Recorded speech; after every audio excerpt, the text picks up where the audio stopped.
নমস্কার বন্ধুরা, বাংলা শিক্ষা পোর্টালে প্রতিনিয়ত কাজ করতে হয় স্কুলগুলোকে। বর্তমানে বিভিন্ন স্টুডেন্ট যারা ভর্তি হয়েছে তাদের ট্রান্সফার ইন করতে গেলে বা ট্রান্সফার আউট করতে গেলে এই পোর্টালটিতে কাজ করতে হবে। পাশাপাশি স্টুডেন্টদের যাবতীয় তথ্য সুরক্ষিত থাকে।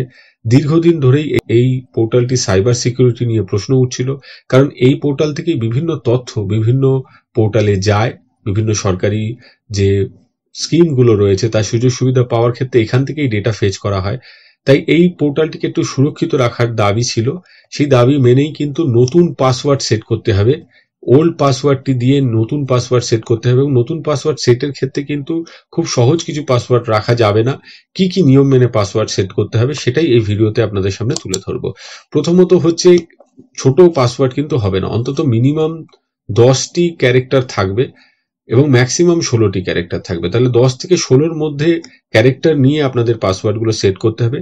পাসওয়ার্ড সেট করার সময় SCH ছোট হাতে স্কুল পুরো লেখাটা বা বড় হাতের স্কুল লেখাটা থাকবে না, এটাকে কিন্তু নেবে না।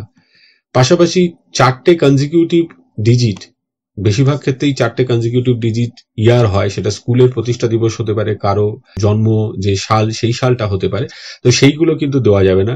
কোনো কনজিকিউটিভ রিপিটেড ক্যারেক্টার দেওয়া যাবে না।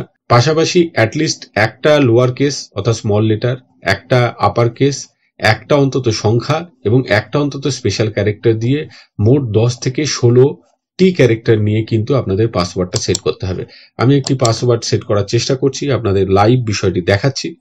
10টি ক্যারেক্টারে এমনভাবে সম্পূর্ণ বিষয়টা সেট করেছি যে পাসওয়ার্ডটি কিন্তু স্ট্রং এবং এখানে টিক চিহ্ন হয়ে গেছে, নিয়েছে। যদি নিয়ম না মানা হয় সেক্ষেত্রে কিন্তু নেবে না, বারবার করে আপনাদের রিসেট করতে হবে। কাজেই বিষয়টা আপনারা যা যা বললাম সেই বৈশিষ্ট্যগুলো মাথায় রেখে করলে কিন্তু জিনিসটা হবে। দুটো ক্ষেত্রেই হয়ে গেছে। যখন দুটো ক্ষেত্রে হয়ে যাবে, এরকম টিক মার্ক আসবে, আসার পর এটাকে চেঞ্জ করে দিতে হবে।